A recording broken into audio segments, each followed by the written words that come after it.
Hello, and welcome to the Artificial Podcast with your host, Nick Myers. Artificial intelligence, voice recognition, machine learning, robotics, actionable analytics. It is Nick's goal to help everyone understand the impact that emerging technologies are having on our lives both personally and within our organizations. Your glimpse into the growing world of emerging technology starts now. Nick Myers. Nick Myers. Nick Myers. Nick Myers.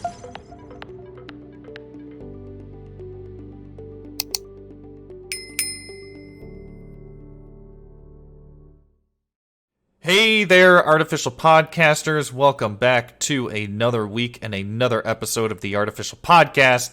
Nick Myers here, and I am incredibly excited to welcome my friend Ming Johanson to the Artificial Podcast. We have a great episode lined up for this week, one that I have been looking forward to for so long now because I've just been thinking so much about this massive addiction to outrage that we all seem to have formed over the last year. Well, let's be real, it's been longer than the last year, but you know what I mean if you've been on social media.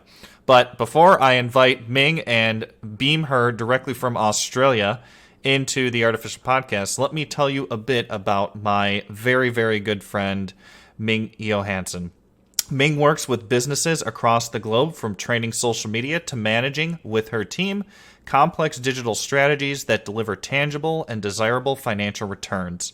She is dedicated to shaping the landscape for leaders to adapt their management, sales, and marketing culture to fit into the modern-day world of hyper-connectivity. Recently recognized and awarded for her ongoing contribution to the technology industries in the 2019 Women in Technology Tech Plus 20 Awards. Ming is a passionate mental health ambassador for Are You OK Day, a co-facilitator in Startup Week in Perth, and a regular Australian media commentator as a tech evangelist on a range of topics in mental health, social media, and technology. Ming, welcome back to the Artificial Podcast. And you are the first person I can officially say welcome back because you've been on the show before. I have. Yeah, I have been on the show again. Yeah. And one of our first episodes, which was, my gosh, about 2.5 years now, which it does not feel like that, but it is. And boy, have things changed since then, Ming, right? I think we all, yeah. So much, yeah. Feels more like 10 years. But a lot has changed, I think, since we initially chatted back in 2019. And I'm trying even to remember, what did you and I even talk about? We talked about, I think it was accessibility with voice technology or something like that. Yeah, it was. Yeah, I think I brought that up as just a random side. You did, I think. Conversation because we have that tendency to we do lots do. of noodle talking. So yeah, we do. But I'm really excited to have you on the show for this particular episode because this is something that, at least over the last year, I feel like in our catch-up chats, we always talk about why, maybe not even why, we just always tend to go through one of our noodle chats onto why everybody is so flipping angry, it seems like, wherever you go these days. And this addiction we seem to have to being outraged, and especially with your background in social media and tech, and of course your perspective from just being in Australia too, which we'll dive into a bit. I've just been so looking forward to having this discussion because you always have such amazing nuggets that I guarantee every single person who is listening will be like, oh yeah. Oh yeah. I have a terrible habit of stating the obvious sometimes, but and also the best way possible. Yeah, but also sometimes we need to hear that. So I kind of have realised that I have a knack for saying the obvious. And the world needs more of that, quite honestly. So I guess to kick things off here, why are we even talking about addicted to outrage? I know this is something I brought up to you a couple weeks ago now, but I really had to take a step back and think about, well, why have I formed such a curiosity with what we're calling addiction to outrage? And really, I'm just looking back at the last year. I know this has been going on for much longer than that, but I'm really just looking back to the last year. And of course, my reference point is in the United States, but our entire last election cycle and everything that happened with the coronavirus under our former president, that is just when it really hit me how bad this has really gotten. And on top of that, it brought a new, I guess, a newer awareness as to how much major media outlets use social media to post articles with headlines deliberately tailored for clickbait that incite outrage. Oh, so in the defense of the media, because I am in the media quite a That lot, is true. and this is gonna sound a bit peculiar. The media aren't, at least in Australia, the media aren't looking to particularly feed that doom cycle, but our brains are pretty hardwired for, our amygdalas are looking for danger. Yeah. And so because our amygdalas are overactive and looking for danger, we follow this doom cycle and this doom scrolling, and it just constantly feeds our fear and our mechanisms in our brain that are designed to keep us safe. You know, all of that was designed in our brain, which are brilliant, but it was designed to keep us safe from, like, saber-toothed tigers. And really how that's evolved is, well, have you met the internet? So, and so, it's this perpetual feedback loop where we are, as much as users, consumers, feeding into the doom cycle or doom news as we are receiving it. Yeah. Which, no, that's a very good point that you bring in. I guess I should... I really wasn't trying to point a stiff finger at media outlets. I guess where I was getting with that is, I guess, just seeing how angry people constantly were on social media and always tended to be in the comments section, which you've always told me never to go into the comments section, but I can't help myself. Always seem to be in the comments section of Facebook or Twitter, and it's usually always under news media articles. Absolutely.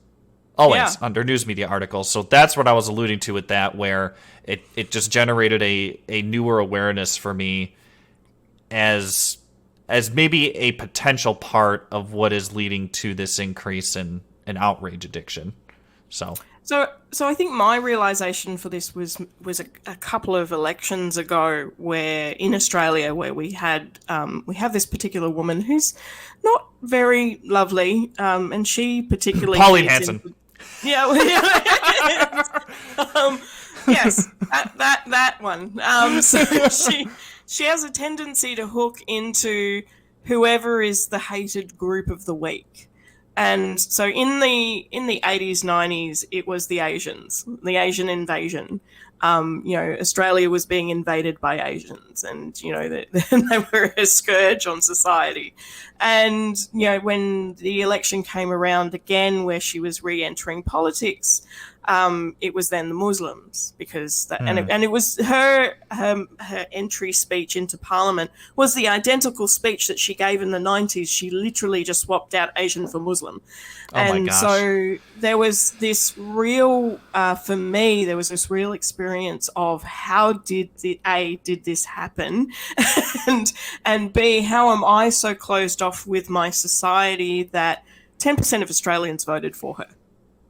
And I get that people are disenfranchised. I get that there are people who are not necessarily racist, but they're frustrated and fatigued. But also, we have a tendency to shut down people in their conversation and not allow for that evolution of thought, especially online.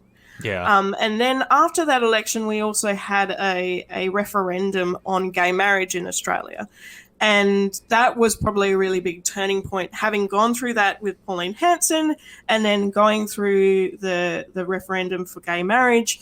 There was this real conversation and dialogue that I was having with a lot of people who were angry that we were even having a referendum, because originally the rules were changed and it was sort of snuck out, just because it could be.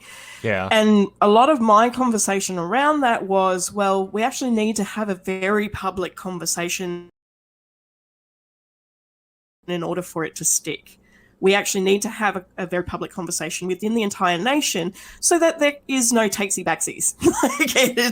And yes, it's uncomfortable, and yes, it's horrible, and yes, there are mean things that are being said, and yes, there are people who are having very public disagreements online. But the reality is we need to have this discourse in order to progress the conversation.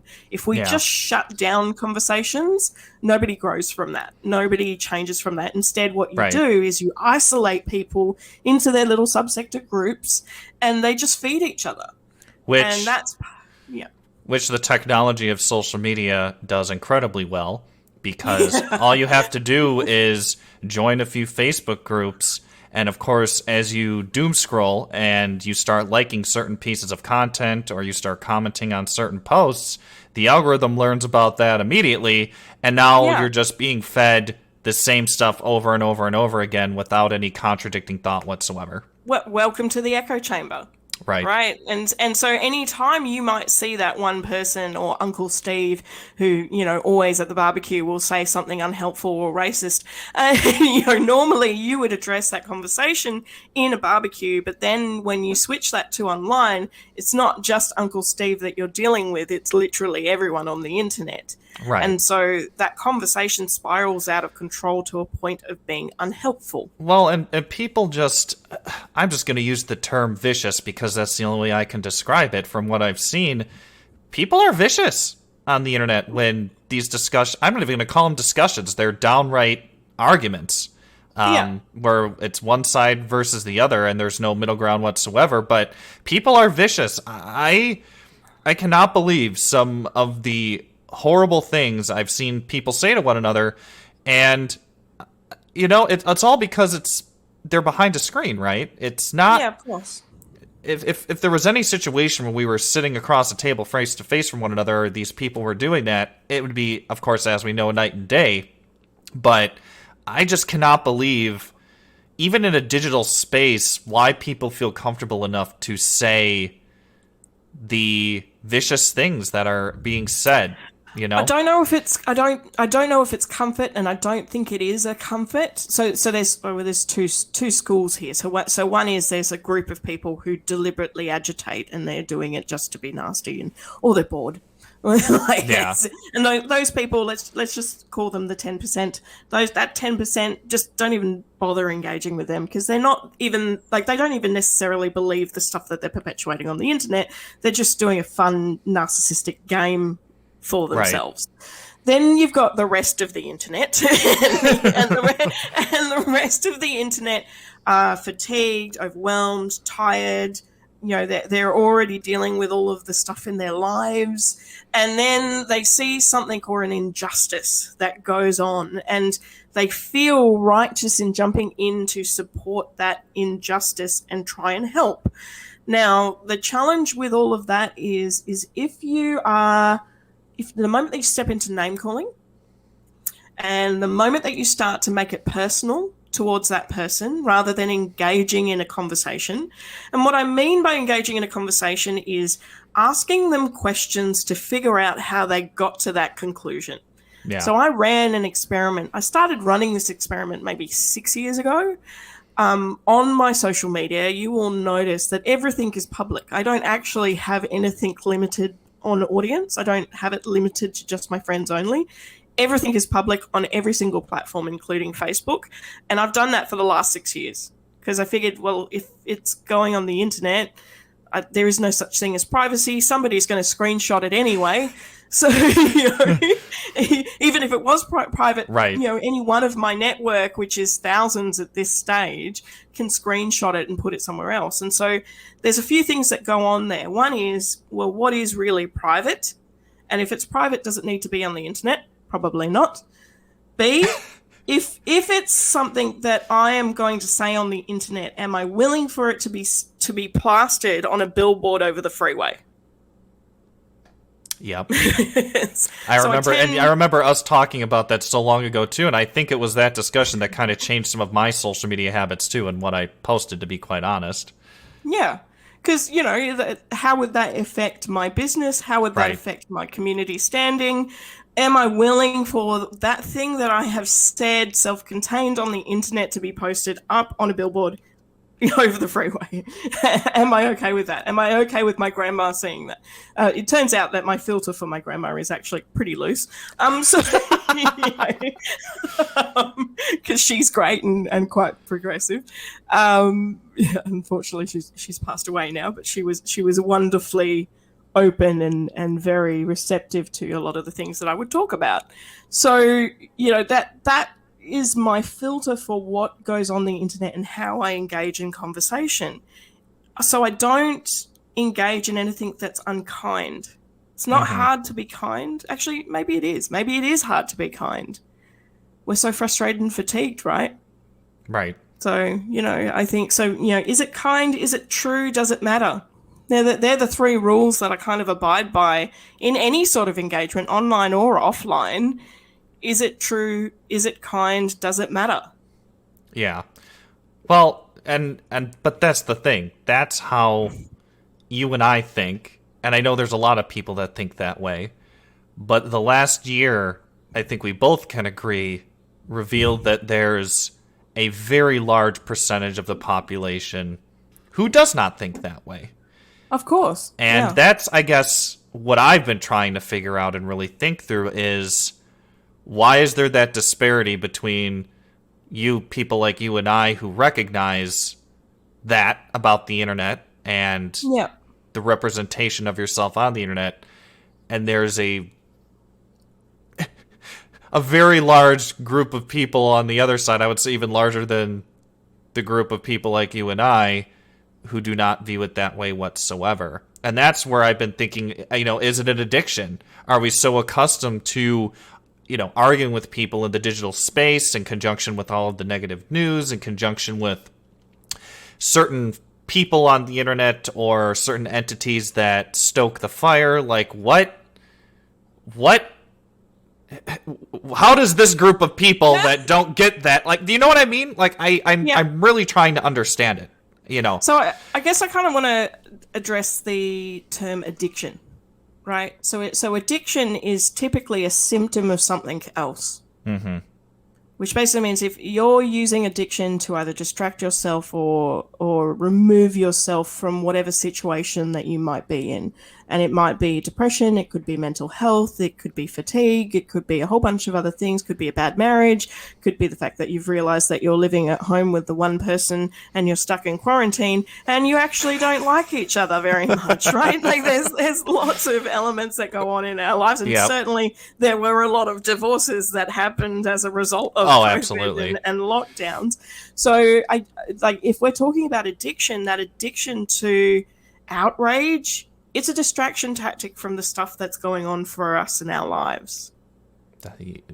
See, there you go. You just dropped one right there. Right there. You just dropped it. Right there. So we have a propensity to attract ourselves to drama. People who tend to go into a drama cycle have a lack of awareness as to what's happening in their lives. They'll attach themselves to somebody else's drama, or they'll focus and try and fix somebody else's thing. You find it a lot of the time where you have this savior mechanism where somebody is trying to rescue everyone. Yeah. And the reality is there's a few factors going on there. So one is we are constantly trying to control our environment in a time that we have the least amount of control,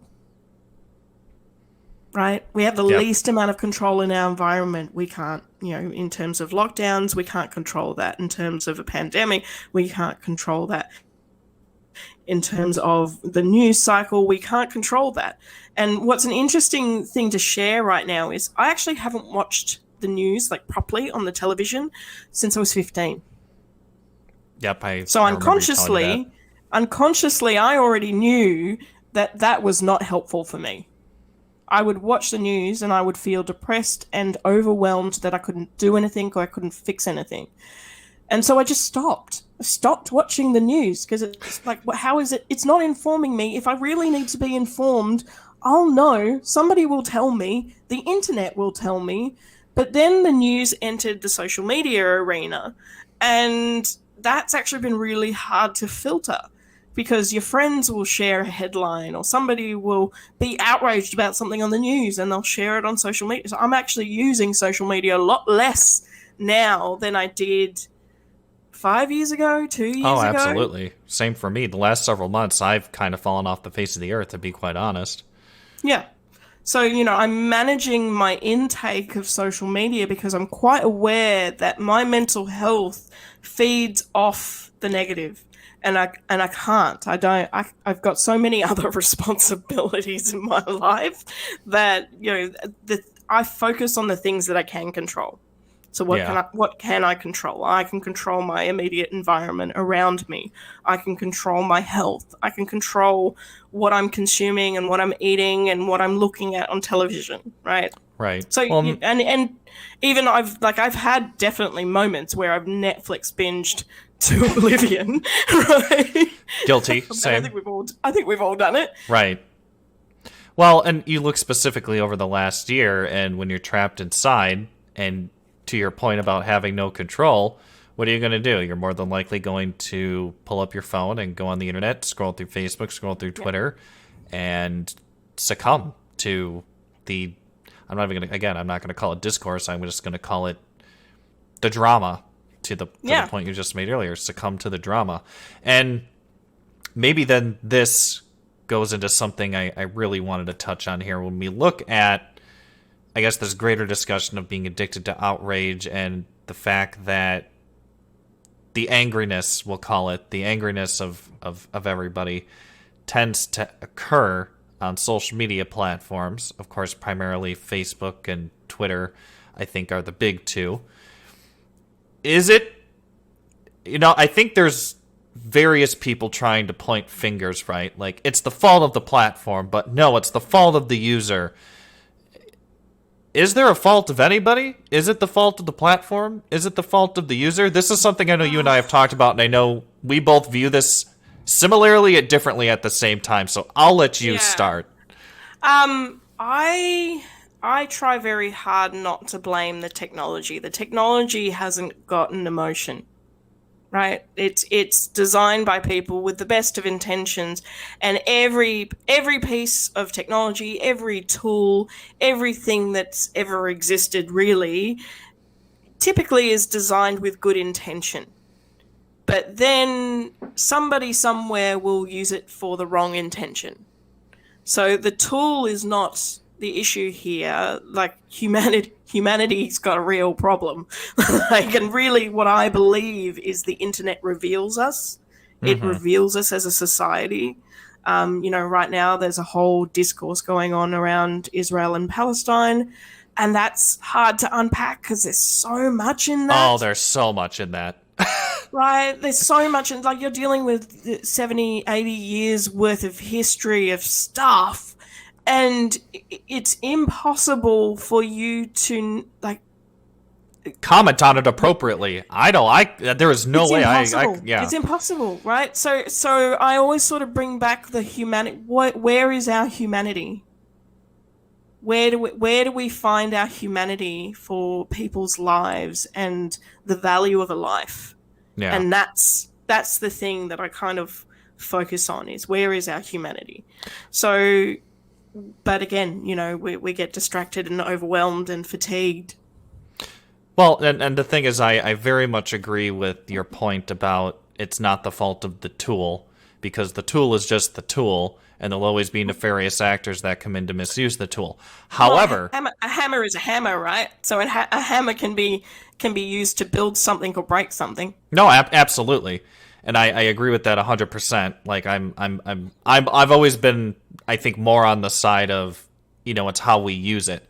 I will say, however, though, as I've done more research into the business side of social media and have watched a couple of documentaries on the business side of social media and have read some books from some very knowledgeable people who are far smarter about this than I am, you can't help but also notice that the business model is designed around keeping people on the platform. And the business model of, say, Facebook and Twitter, and, we'll just use Facebook here because, of course, it's in the title of this episode. But the business model of Facebook, right, is to keep people on the platform. So if that means all right, we have to dial in the algorithm to show content that keeps people on the platform, which more often than not is negative. Is that not deliberately contributing to this addiction to outrage? But it's a feedback loop, right? So if we're the ones that are contributing to the feedback loop being based on outrage, then that's what the algorithm's going to feed. If, however, we as the collective humanity change our output and input into these platforms into something that isn't outrage, creativity, abundance, success, whatever that looks like, then the algorithm will change by very design of what is being inputted. So, we can be angry at the platforms for not having better awareness than the rest of us, but really, are we surprised? No, and that's a good point. I guess I'm looking more from it on the side of knowing that the dials are being turned in certain ways to keep people on the platform, knowing that there is this massive issue of misinformation, this massive issue of outrage porn. Yeah. And it's being used for financial gain because that's the business model. I guess that's where I'm trying to go with it's it. It's a commercial thing, right? So if it's a commercial thing and we all stopped using the platforms which we have increasingly been stopping using the platforms because we're fatigued from outrage, then wouldn't they change their business model? One would think, yeah. But and I guess where's the percentage fall off for that, right? Yeah. And how do that's we? The question. How do we as technologists impact that? Because we can, we have influence in ourselves and in the business and in the industry. How do we better educate and empower others so that we stop engaging on social media in outrage and fatigue? Because the human factor is the only thing that we can control. Right. Well, and I think to a certain degree, people have just become so accustomed to using social media that way, it's almost hard at this point for a lot of people, I'm sure, to go on and just, there's my nephew's kids, or, there's my daughter's dog. The original intent, and I firmly believe this because I know this was the case. I mean, I think we all know the case. The original intent of social media was to be social. It was to connect people. It was to provide a new public square for people to gather and share ideas and updates and connect with people. And then I like the fact that you use public square. Well, right? And that's the thing, though, because you look at the public square of 100 years ago, 200 years ago, 300 years ago. Sure, it was on a much smaller scale, but it was still the same type of issues, right? At least from what I've been able to research so people were burnt at the stake. Correct. People, right? If we're talking about public squares, it was literally that shouting about the worst things and making demonstrations and based on also. Tiananmen Square comes to mind. Right, based on hearsay and misinformation that was just being spread person to person on a more localized scale versus now where it's global.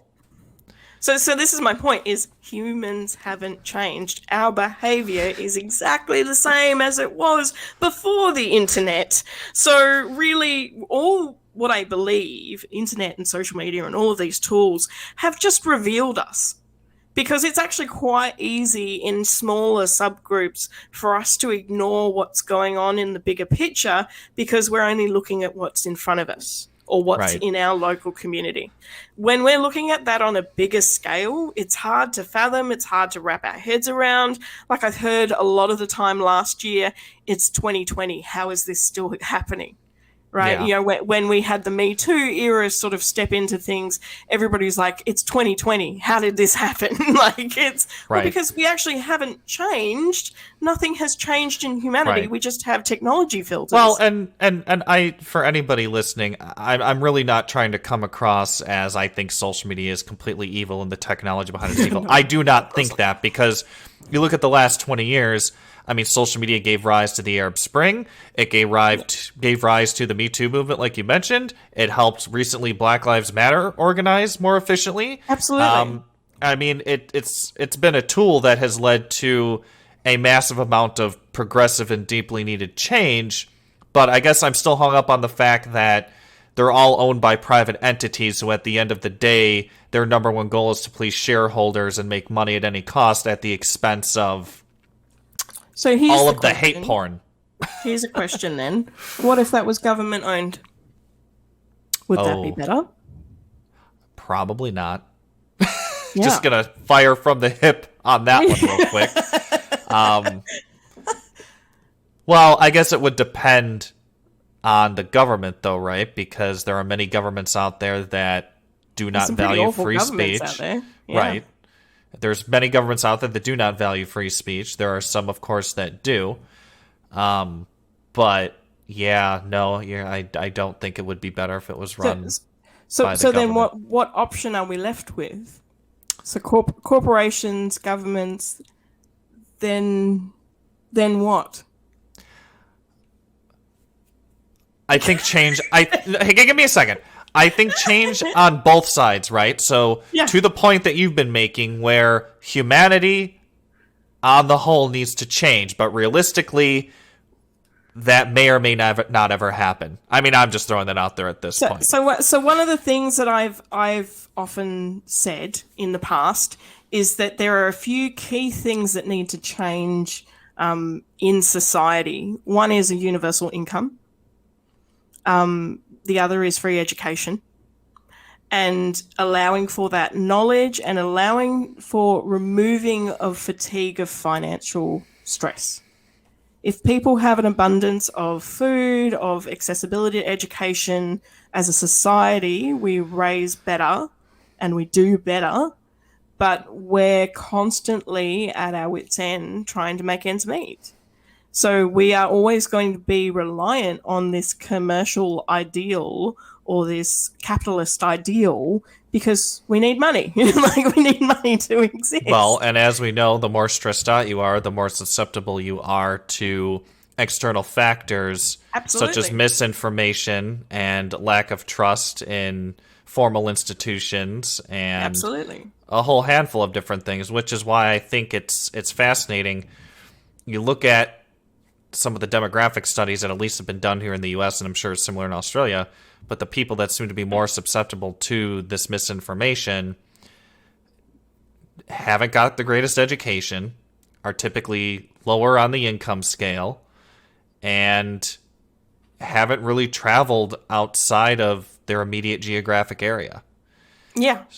So you're onto something there for sure. I mean, and the thing is, it's not rocket science, though, right? Like, I think we all know that if we removed the concern of money and we gave everybody a solid education, that things would be a lot different. But unfortunately, there are actors in this world Yeah. that don't seem to want that. Yeah. Well, because it benefits them. But Yeah, absolutely. And I loved Isaac Asimov, and I loved yes, Asimov is so good. Star Trek and all of those different things, because they were really visionaries as to the complexities of society and how we needed to address that. When you remove financial hunger, what is there left? Right. Right, when we lose, so it's adventure and journey and exploration and seeking out new things, and there's so much more out there in the universe, in the world, already to experience that most of us have never even scratched the surface of experiencing. Like, I Right. love the fact that you have actually come to Australia and experienced that and love Tim I am Tams too. now. Yes, and by the way, I have probably raved about them on the show before, but if you have not tried Tim Tams, and I'm not talking about the shit you get from World Market, like, if you got to mail order these things from Australia and try them, if possible, or have really great friends like I do who send them to you. I like that we segued into capitalism again. Mainly for snacks. So, like the ideals of these things, and this is why I love technology, is that technology gives us the opportunity to reach those new heights if we only just got out of our own way. Yeah. Well, and the thing is, I know we're not trying to find a solution to this, we're just having an open dialogue, but it's a tall order, Ming, for society to change itself. I mean, I was actually, before we recorded this, I mentioned that I was catching up with an old friend of mine I haven't seen since, the pandemic really began, and we were actually kind of talking about some of this, and I said, I think the one thing this whole past year has revealed is that we still have such a long way to go. We really do. I really didn't think it was as bad as it was. And again, I'm not trying to be negative Nancy, but I think we all can agree that the pandemic revealed truthfully how much there is that humanity still needs to work on. Needs to just take a step back, put the doom scrolling down, look itself in the mirror, pour a nice glass of wine, and have a nice talk with ourselves. We really need to do that. I do want to just restore a little bit of faith in humanity because it can feel quite overwhelming that we have so far to go. But I also want to point out we have come so far, and it's in living history, in my mother's living history. She's 74. We have had an immense innovation of technology. We've gone from black and white television to the technology to be able to talk to people on the other side of the world. How cool is that? Like right? we're doing, right? Which I know doing right now. When we first started doing this, I would always bring up just how mind-blowing it was that we're literally on the opposite sides of the planet, yet we're having a full-blown conversation in high definition. Right? So how cool is that we have this availability of technology to be able to engage in this? How cool is it that we have a rocket that we can shoot up into space, spin it around the Earth for 6 months, and land it? It's like the opportunity for us to go to Mars is looking really real, and that's so awesome. I like the opportunity that we have to develop technology and get people out of poverty. I have come from poverty. I now have an organization that employs people. I've got 5 employees that I employed in the middle of a pandemic, and whilst buying a house and also buying a property. So I have all of this success, and I was homeless. I was homeless when I was 17, right? So the fact that technology can enable and empower me to come out of poverty into the success that I have now, that's available to everyone, not just me.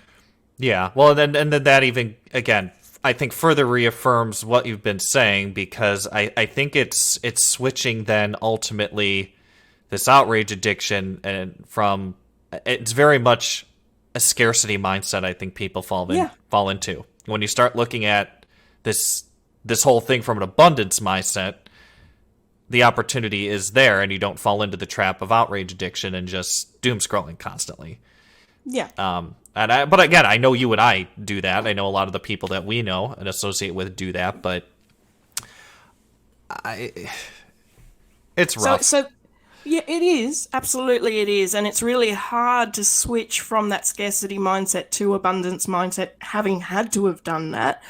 And one of the things I will say that has been the biggest shift for me is, well, aside from education, is also reminding myself the things I'm grateful for. Right? What am I grateful for in this society? What am I grateful for in all the things that I have achieved? Because we don't stop and think about that. We very rarely do. But the other side of that as well is I also want to point out I am a woman in technology talking to somebody on the other side of the world. First of all, witchcraft. In the 1800s, yes. I would have been burnt at the stake. just for even thinking of the idea of reading, let alone speaking to somebody on the other side of the world. So that there is some cool stuff that I have available to me that even 50 years ago I wouldn't have had the right to vote. Yeah. So the fact that I have the right to vote, I have the ability to earn money, I have the ability to create opportunities for other people, I have the ability to create roles in gender diversity and thought diversity. That's cool. And I'm okay with being the first to do it. I'm okay with being one of the first to do that because somebody has to set the pace. And I think there are tremendous people out there doing the same thing, heading in the same direction. And yes, we have these bad actors, but I actually think they only make up 1%. They're just very loud. Yeah, I was just about to say that they make up a very small percentage, but they're the loudest, unfortunately. So they get the most attention. No, but we all have equal access to these platforms, right? So we can be just as loud. We can. Well, then back to the point you made earlier, where yes, it is the choice of the user, and you don't have to let yourself fall into this trap of outrage doom scrolling. You don't have to. I mean, me personally, I chose to step back specifically for that. Back in January, I noticed that I would go on Twitter or Facebook, even LinkedIn to some degree, and I would just feel bad about myself. I would feel bad about just everything going on. It was, a lot of people, I think, as you know, over the last couple of years, hustle porn is everywhere, and you're not successful unless you're hustling yourself to death. Oh my God. So, you see that stuff over and over and over again, and it's not helpful. And I noticed I was feeling really bad about myself because of that. So I decided to take a very firm step back. And I'll tell you what, the last several months not having to worry about social media and constantly feel like I have to promote something just to stay relevant has been awesome. Yeah. I'm gonna be real, I'm not gonna mince words. It's been awesome. And I'm not saying that in a way to be like, I'm never going on social media again. That's not what I mean, but it was something that I had never done before, and it gave me an entirely new perspective on what not constantly being in the cycle is like. So I always, I think what that brings up for me is that the way that I use social media to connect, and that's all I use it for, is it gives me this opportunity to connect to people that I would never normally connect with in any other situation, where the scalability of my personal networks locally does not reach nationally or internationally. And so that's the opportunity that I have digitally, is that I can sort of curate the stories of my life so that it's in this snapshot view that would typically happen anyway when people see me, once every 3 weeks or once every 6 months, or we'd have a catch up and I'd tell them the snapshots of my life. Enter the social media platforms where I can do that, and they can quite easily scan my social media feed and catch up without ever talking to me. And I've had interactions with people where they see me maybe a year later and they've gone, yeah, I've realized actually I haven't spoken to you for a year, but it feels like I saw you yesterday. And that's this weird little vortex that I've kind of created through social media, is because I just share the fun or the silly shit that I get up to. I had an interesting interaction last week where somebody told me off for pulling a face, and they were like, "Oh, you're so pretty. You should smile more often," which was hilarious because it's like you look at the internet and there is, I don't know, maybe thousands of photos of me smiling and looking pretty or looking beautiful, and I want that snapshot to be real. And sometimes in real life, I will pull a face or be ridiculous. Right. So why shouldn't that be on the internet as well? And right. And I had this really fascinating conversation with my mum about this, where my mum was like, "Oh, but you need to be more ladylike." And it's like, that's an interesting perspective from somebody who is 74 years old and and of course she's from that era that women were very much told, you need to be more ladylike. What did we tell men? You don't need to be ladylike? Well, we don't tell them anything, right? We don't tell them that they need to be more gentlemanly like. Right. We don't say that to them. So I it gave me an opportunity to have this conversation with my mother about the gender warp that goes on in our language of, well, we tell women to be more ladylike. What do we tell men? Because often we say boys will be boys. Right? We do. Yep. So, or it's just locker room talk. So, and so I love that opportunity to be able to highlight the bias that exists in our language. And so that's what was created by this person who was like, you should smile more often on the internet. Stop posting ugly photos of yourself. And I'm like, nope. Otherwise, those conversations wouldn't exist. They wouldn't happen, and I wouldn't be able to progress that conversation about unconscious bias, or Right. even Well, be able to and- talk about it on a podcast.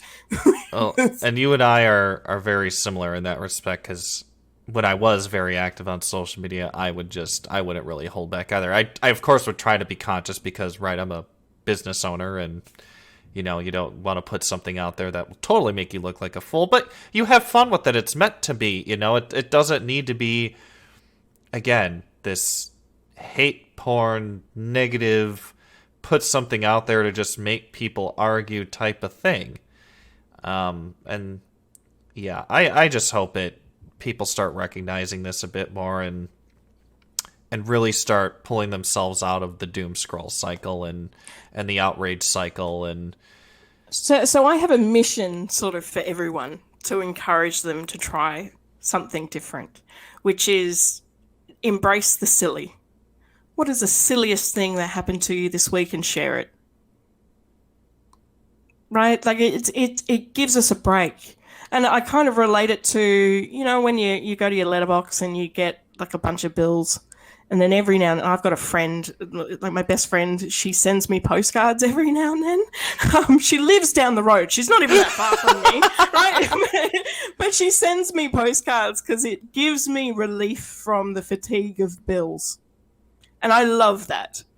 And so I sort of treat my social media the same way, where I will often share the silliness in my life or the ridiculousness or something stupid that I did that week. And I do it because it gives everybody relief from the fatigue and the overwhelm and the doom cycle.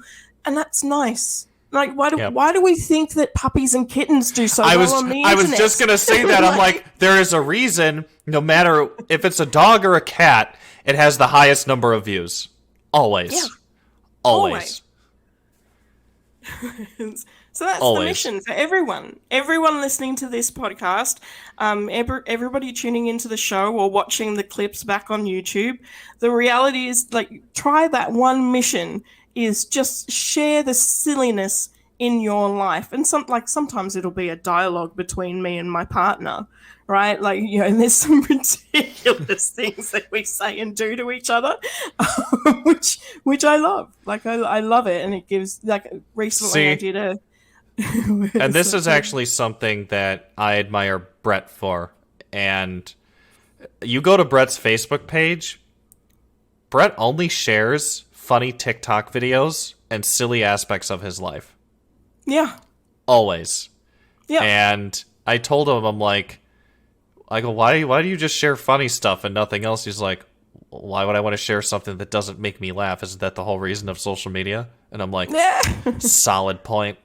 Solid point. I mean, I'm trying to... So if I'm talking about connecting with people, I want people to connect with me on a deeper level before they've even spoken to me. And I think I've somehow hacked that because I'm quite open and I'm quite abundant in sharing stuff. Like, nothing's a secret with me. I openly talk about mental health. I openly talk about the challenges I've had in my life now and in the past. And there's always an element of that somebody can relate to. Like, yes. I think I spoke to you years ago about the fact that I filmed myself having an anxiety attack or panic attack. Yep. And I was talking my way through it and explaining how it was feeling and how it looked, which was it didn't look like anything. It feels like I'm ripping out my spine and beating myself over the head with it, but it doesn't look like anything. And I kind of wanted to sort of give the reality check to anyone who was experiencing anxiety and didn't know how to explain it, and anyone who had never experienced it to understand what that was or what that felt like for someone. So it would stop people from going, the unhelpful things that we sometimes say because we feel uncomfortable with other people's despair, is that we just tell people to get over it. Just get over it. Harden up. There definitely is a lack of empathy for sure. Yeah. So all of these different factors leads to this outrage fatigue and this doom cycle scroll and all, everything that goes on the internet. The mitigating factors of we're overwhelmed in our lives, and so we're looking for distraction. And then when we find a distraction and it's outrage for something, some injustice, something that's going on in the world, we immediately want to fix it but can't actually do anything. And so the closest thing that we can do is yell at the person on the internet. Right. Not helpful. Well, doesn't really do anything. Right, and then of course, in certain cases, it's weaponized, and people use it nefariously. When it's hard to focus on your attention on one outrage when you have another one the next day, and another one the next day, and another one the next day, and another one the next day. So yeah, this was good, Ming. This was really good. This was real good. There was a whole thing on misinformation I wanted to get to the pandemic, but I honestly don't even know if we need to touch on that. Well, again, misinformation happens because people are fearful and they're scared and they want to control their environment, and they'll either double down on misinformation or they'll work harder to research. And I'll be honest, I have gone down a YouTube rabbit hole and I can understand how people get there. Oh. Yes. Yeah. Yes. Brett, so what, not to keep bringing Brett up, but one of the best examples of that is, and you'll find this hysterical, I can't even remember if I told you this, but one day, Brett and I were talking, and something about the disappearance of bees. I don't know why we started talking about bees, but we started talking about bees, and then Brett started going on this tangent of, this is how bees organize in their hive. This is how bees protect the queen. This is how a new queen gets birthed within the hive. And I'm like, where did you get all this bee knowledge? And he's like, YouTube. I'm like, what do you mean YouTube? He's like, oh, well, one day I just clicked on a video about bees, and then it kept showing me... Encyclopedia of YouTube. He's like, and then it just kept showing me videos about bees, so I sat there for like 4 hours and watched stuff on bees. Oh, I'm like, oh my God! Wow. Don't kill me for saying this probably, but I thought it was hysterical because that's so good, Brad. It just shows how you can get sucked into rabbit hole. And well, I've always been fascinated with flat earthers. I still it's taken me a while to wrap my head around how do these people exist, and it's literally because they found themselves into a YouTube rabbit hole and they've fallen down it, and they've just convinced themselves, because our brains are looking for information and we're pattern driven and we really like patterns and patterns that make sense, especially. And so if you piece things together, and we have this cognitive dissonance where we justify things to make it real or make it truth. So like my favorite cognitive dissonance that exists is around smoking. People who smoke will always say, well, I'm going to die anyway. That's my grandma. Right? She will defend smoking until the day she dies. So that is a cognitive dissonance, right? Well, it's a justification for doing the thing that you know is bad for you. You know it's bad for you, right? But you're like, well, I'm going to die anyway. May as well go out fighting. You create all these little stories in your head to go, well, I'm going to justify that behavior because it's not harming me right now. Not this right second. At least I certainly can't see how it is harming me right in this minute. Yeah. Well, truthfully, I don't know if you've listened to it yet, but there's a really good podcast out there. I think the New York Times put it together. It's called Rabbit Hole, and they follow this guy who goes down one of these rabbit holes on YouTube. I think it was of QAnon. I'm pretty sure it was QAnon. Yeah. And fascinating. Absolutely fascinating. And he described, like, you go deep enough in the rabbit hole and you just get so paranoid, you get angry, you get so... Because you consciously, like, are so caught up in it, the thought of actually thinking anything else is just so foreign. Yes. And I think we're just seeing this being played out on a massive scale right now. But so it gives people purpose. right? That too, Like yes. all of these things. So if we give people, if we, the people, give people healthier purposes, I really like the idea of going to Mars eventually in my lifetime. I know it's a 7-month trip, but it's worth it. I feel like that's worth it. So, like I am inspired by the idea that the next generation will be in interplanetary species. I am inspired by the idea that we will have eventually a society that doesn't need to run on economic commerce, which sounds very counterintuitive for the fact that I run a marketing organization. But I am inspired by the idea that people no longer have to fight to get ahead in life. And we actually have the tools and the technology to allow us to do that now. It's just people don't realize it. Because they're too busy being fatigued by outrage. Yeah, no, I think that was a perfect summation of this whole thing. And again, I didn't mean to sound like I'm looking at the glass half empty in this discussion. It's just, I think it really hit me over the last year, and seeing all of this play out on social media and all of the outrage, it definitely dampened my spirits just a bit, because I was so hopeful that we were beyond that at this point. And I think it just showed me that even though we've made a lot of progress, we still have a lot to do. And then to just see in real time certain actors not care and continue to fuel the fire and make it worse, I think angered me even more. But so I think one of the things that I just want to shift there in terms of we have so much more to do, is we have so much more to do. How cool is that? The tone shift. The tone shift. That's all you got to do. How cool is that? How exciting is that? How much purpose do we get out of that? Like, we could be fatigued by the fact we have so much more to do. Thank God we have so much more to do. I suppose if you didn't have anything left to do, then what'd be the point, right? Well, then where would the purpose be, right? Right. You are so good, Ming. You are so good. You are so damn good. Anyhow, thank you truly for taking the time to chat with me about this. There was initially when I wanted to do an episode focusing on this, you were the first person to come to mind, and you more than delivered. That is for dang sure. Thanks, honey. But it's been a pleasure, as always. Absolutely. I really appreciate it. So again, if you're listening right now, thank you for taking the time, of course, to listen to this amazing chat that I've had with Ming. Always appreciate all the support from everybody who listens to the show. As I always do at the end of every podcast, let's go through all of our reminders. I got to get a sound effect for that.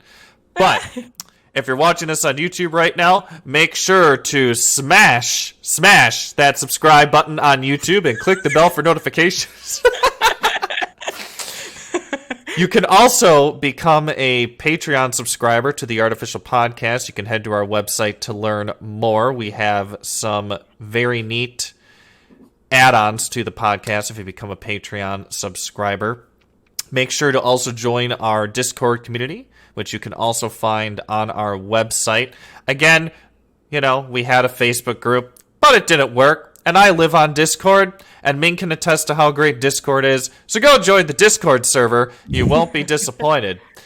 Make sure to follow us on Facebook and Twitter at The Artificial Podcast, and visit our brand new website developed by Ming and her team, actually, at www.theartificialpodcast.com. Anything else you want to close off on here, with Ming? Give them money. We lived in a capitalist regime right now, so you got to give money to the Patreon. Ming's closing words: support the Artificial Podcast on Patreon so we can keep delivering incredible content like this to everybody. But thank you all again for listening. Ming, thank you, and we'll chat soon. See you soon. Artificial Intelligence. Voice recognition. machine learning. Robotic. You've been listening to the Artificial Podcast with your host, Nick Myers. Nick Myers. To stay up to date with all of our latest episodes, you can subscribe on YouTube, Apple Podcasts, Spotify, Stitcher, and Google Podcasts. or you can visit us on the web at www.theartificialpodcast.com. Until next time,